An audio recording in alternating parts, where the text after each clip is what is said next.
자, 안녕하십니까. 뉴스와입니다. 자, 오늘은 이재명 대표의 경호를 좀 더 강화를 해야 되겠다. 지금보다 한 10배 정도 그 경호를 철저하게 해야 된다고 생각을 합니다. 이 현장에 가서 산불 피해 현장을 직접 방문해 가지고 이렇게 지금 행보를 하고 계시는데 지금이 어떤 상황인지 인식을 해야 됩니다. 지금은 얼마 전에 법적으로 2심에서 무죄 판결이 났어요.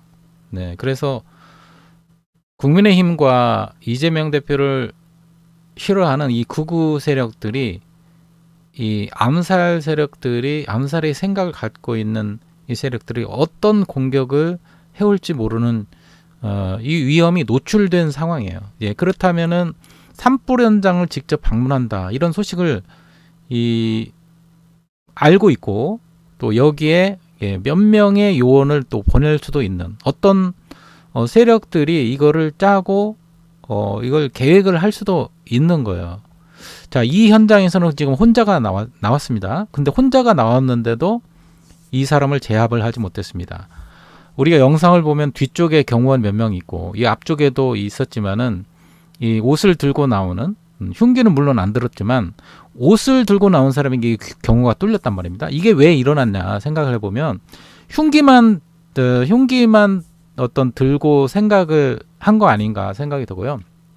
옷 속에다가 흉기를 숨겨가지고 왔었으면은 또 한 번 이재명 대표가 테러를 당했다 이렇게 생각합니다. 이건 굉장히 아찔한 순간이죠. 예, 우리가 보고 굉장히 화가 많이 나고 제가 전에 몇 달 전에 올린 영상에서도 이재명 대표의 이 경호를 철저하게 더 보강을 해야 된다. 계속해서 말씀드렸는데 여전히 경호가 지금 뚫린 장면입니다. 이쪽에 오른쪽 쪽에 차량이 있고 이 빈 공간이 있었어요. 예. 자, 이거 왜 이런 현상이 있다면 경호가 이재명 대표의 경호가 지금 2중 3중으로 처져야 됩니다. 2중 3중으로 처져야 돼요. 그리고 이 사람이 지금 앞으로 살해 모의를 하려고 하는 이 세력들이기 때문에 이 전에는 목에 칼을 찌른 놈하고 이놈하고 다 혼자 공격을 하지만 몇 명이서 이렇게 그 경호원들이 있다는 걸 알기 때문에 범죄를 저지른 사람의 입장에서는 최소한 3인조, 4인조 또는 최소한 한 7, 8명이 조를 짜가지고 업무를 분담을 해서 한꺼번에 경호원들을 막고 누가 결정적으로 이재명 대표를 덮쳐버리면 경호가 뚫려버리는 거예요. 그렇지 않겠습니까?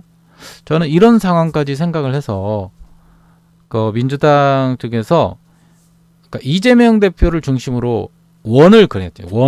경호원이 1차적인 원을 최종적인 원을 4명 정도가 4, 5명 정도가 원을 그리고 그 다음에 외곽 쪽에 2차 경호선이 있어야 됩니다. 그러니까 이재명 대표가 지나가더라도 1차 저지선, 2차 저지선을 뚫고 지나가고 그 다음에 이재명 대표의 옆에는 정면으로 이재명 대표의 옆으로 정면으로 보디가드가 주시하고 있어야 돼요. 만약에 옆에서 있었다면은 이런 현상에서 그 사람이 막았겠죠. 최종적으로 그 경호원이. 근데 여기에는 민생 현장, 산불 피해 현장을 방문하다 보니까 동선은 쳐졌는데 이재명 대표의 옆에서 최후적으로 위기의 순간을 대처할 수 있는 근접 경호가 실패를 했다 생각을 합니다. 자, 이런 것을 우리가 잘 분석을 해서 어떻게 해야 되느냐? 제가 말씀드린 것처럼 이재명 대표를 중심으로 1차적인 4, 5명의 원을 그리고 그 다음에 외곽 쪽으로도 한 6, 7명 쪽에 앞쪽과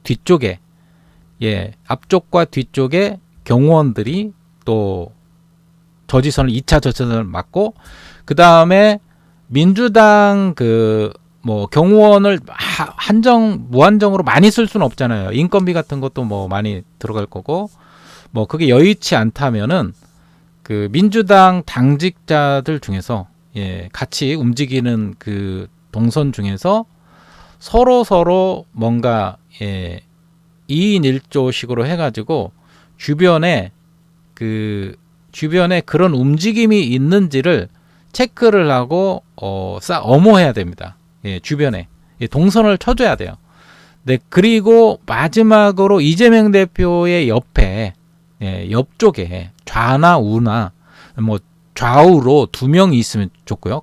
바로 근접한 상태에서 2명 정도가 좌우에 배치되게 있는 게 좋고, 최소한 2명이 많으면 최소한 1명 정도라도 최후의 순간에 이렇게 누군가 와가지고 이재명 대표를 해코지 하려고 했을 때 그 사람이 막아서서 경계를 해줘야 됩니다. 그러니까 그렇게 되면은 어떻게 됩니까? 3차 경호선이 유지가 되는 거예요. 제가 볼 때는 그렇습니다. 그런데 지금 이 모습 속에서는 마지막 최후의 보디가드가 없었고, 그 다음에 1차, 2차 경호선이 제대로 가동되지 않았다, 이렇게 보입니다. 물론 이제 그 당시의 경호 인력들이 어떤 작전을 가지고 이렇게 보호했는지 모르겠지만, 여기 정면으로 오는 것이 뚫렸다? 이거는 완전한 경호 실패고요. 이런 일이 반복되면 안 됩니다. 이건 정말 해프닝이고요. 지금보다 이런 상황보다 더 날렵한 이 경호원을 써야 됩니다. 그리고 이 상황 속에서도 만약에 마지막에 옆에 이재명 대표 옆에 최후에 항상 늘 동행하는 이런 보디가드가 옆에 있었다면 이 사람이 오는 거를 바로 차단하고 그 사람을 막았겠죠. 이게 유지가 돼야 됩니다. 이제 이거는 하나의 해프닝으로 끝난다고 생각을 하지 말아야 돼요. 앞으로 이재명 대표에 대한 암살 테러 모의가 계속 될 겁니다. 그거를 감안을 해야 돼요. 대선 끝날 때까지. 네, 그래서 이런 철통 같은 경호 이 시스템을 갖춰야 되고요.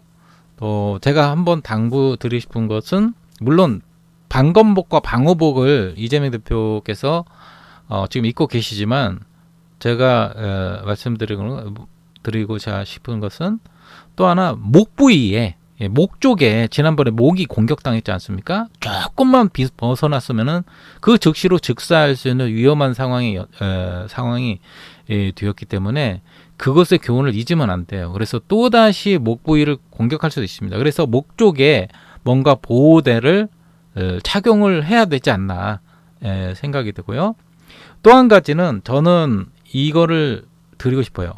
자, 앞으로는 이재명 대표가 뭐에 취약하느냐. 지금 이 모습 속에서 뭐가 취약이 되냐면은, 멀리서나 가까이서 누가 권총을 들고 오거나 아니면 조경용 총으로 이재명 대표를 노리려고 할 때 뭔가 이마를 노리게 될 겁니다. 이마나 얼굴. 네, 그러니까 어떻게 해야 되냐면은, 이재명 대표가 헬멧을 저는 쓰는 게 안전모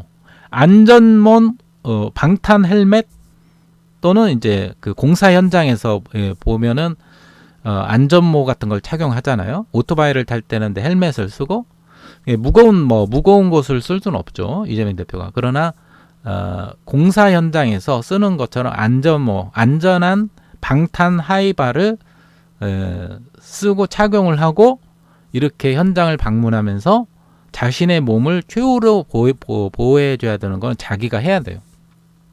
그거는 자기 몸을 최종적으로 보호를 해줘야 됩니다. 이거는 경호원들도 어떻게 해결할 수가 있는 게 아니에요. 네, 경호원이 옆에 사람이 있지만은 조경용 총이나 또 가까이서 권총으로 노리게 되는 것은 그 순간적으로 막을 수가 없어요, 경호원이. 그래서 머리를 향해 쏘게 된다 그러면 어떤 일이 벌어집니까? 이재명만 제거하면은 민주당이 무너지고 이 윤석열 김건희 정권이 계속 그 대통령을 해먹고 지들끼리 해먹을 수 있다는 이 생각만 지금 하고 있는 거죠. 법적으로도 이렇게 해도 안 되고 저렇게 해도 안 되고 검찰 동원해서도 안 되고, 지금 뭐 사법 리스크를 통해서 자꾸 이재명을 죽이려고 해도 무산되지 않았습니까? 그렇다면은 이제 이들에게 남은 거는 뭐냐면은 테러예요. 테러. 그래서 항상 이재명 대표가 움직이는 그 차량에 그 주변에 항상 그 사람들이 이재명 대표가 움직여도 그 주변 차량에 누군가 아무도 접근하지 못하도록 차량 쪽에 뭐 예를 들어 폭탄 같은 거를 설치할 수도 있고, 그죠? 자리가 비어 있는 사이에 그 뭐 시한폭탄 같은 거 설치를 해가지고 몰래 가다가 터뜨리면은 죽일 수 있지 않습니까? 제가 만약에 누군가를 암살한다. 그런 암살조다. 그러면은 그거를 노리겠어요. 그러니까 이재명 대표의 이 차량, 이재명 대표가 행사를 마치고더라도 거기에 현장에는 아무도 얼씬거리지 못하도록 그 철저한 차량도 보호돼야 된다. 폭탄이 설치되지 못하도록 차량이 보호돼야 되고요. 앞뒤로 이동 시에도 앞뒤로 차량이 안전한 이 경호팀이 같이 움직이면서 어떤 그 불의의 사고에 대비를 해야 된다.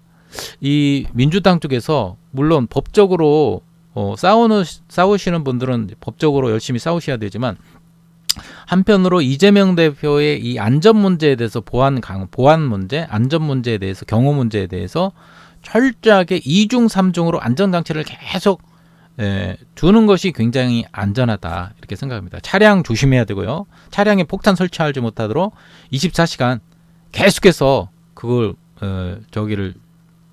보호를 해야 됩니다.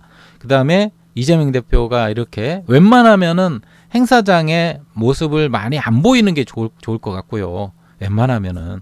그리고 부득이하게 나오게 되실 경우 같은 경우는 지금 방검복, 방호복을 입었지만 목 쪽에 보호대를 착용을 하셔야 되고, 왜냐면 목에 칼이 찔리면 안 되니까요. 목에 보호대를 차시고, 그 다음에 헬멧을 쓰세요. 안전모 헬멧을 써서 하고, 그 다음에 이재명 대표의 옆에 좌우에 뭐 경호원을 2명을 두든지 아니면 최소한 1명이라도 바짝 붙어서 근접 경호를 최우적으로 근접 경호를 하면서 이재명 대표의 신변을 2중 3중으로 안전하게 보호를 해야 된다. 이런 생각이 듭니다.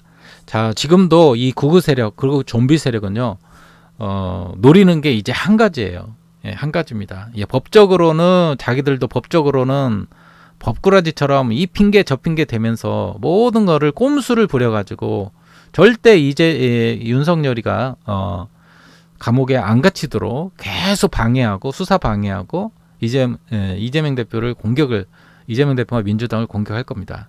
법적으로는 그렇게 하고요. 법적으로 하는 놈은 하는 거지만 위에서 이걸 조작하는 세력이 이재명 대표와 민주당을 죽이려고 하는 이 반대 극우 좀비 세력들이 남아서 어떻게 하면 이재명 대표를 죽일 것인가를 연구를 할 겁니다. 그러니까 거기에 대해서 우리 민주당도 철저하게 대비를 해서 여러 가지 시뮬레이션을 돌려가지고 어떻게 하면은 이재명 대표를 공격할까를 적의 입장에서, 상대방의 입장에서, 원수들의 입장에서 이거를 계산을 하고 그걸 연구를 해서 거기에 맞게 보호를 좀 해드릴 필요가 있다. 그래야 이재명 대표가 살아야 대선까지 가고 뭐 승리할 거 아닙니까? 만약에 이 중요한 상황을 눈앞에 두고 이재명 대표가 불의의 사고로 만약에 돌아가신다.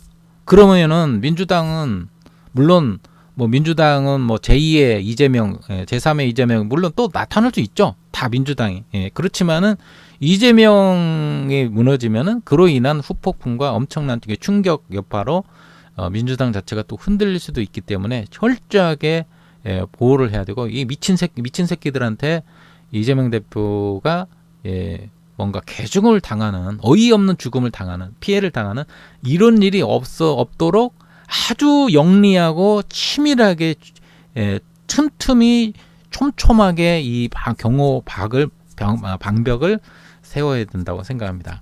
할 수 있으면은 1차 동선, 2차 동선 경호원들 주고 3차 쪽에는 경호원을 다 쓸 수 없다면 민주당 당직자 중에서 아니면은 같은 동료 의원 중에서 좀 이쪽에 그 민첩한 이런 분들이 항상 한 7, 8명 정도, 한 10명 이내로 7, 8명 정도 늘 이렇게 서로 크로스 체크를 하고 주변에 좀 이상한 낌새가 있는지 없는지 그런 사람들을 미리 이렇게 차단할 수 있는 3차 저지선을 좀 확보를 했으면 좋겠고요. 추후에 이재명 대표 옆에 최후의 보디가드를 한두 명 쓸 것을 추천합니다. 그리고 마지막으로 이재명 대표 자신도 목에 보호대를 쓰고 그 다음에 헬멧까지 안전 헬멧까지 착용해서 거의 정말 완벽에 가까운, 혹시나 무슨 일이 벌어져도 이재명 대표 스스로가 자기의 생명을 책임지고 피할 수 있는 위험을 해지를 피할 수 있는 그런 그런 스마트한 이 방호 대책, 경호 대책이 세워지기를 바랍니다. 자, 오늘 영상은 여기서 마치도록 하겠습니다. 고맙습니다. 좋아요와 또 알림 설정 눌러주시길 바랍니다. 감사합니다.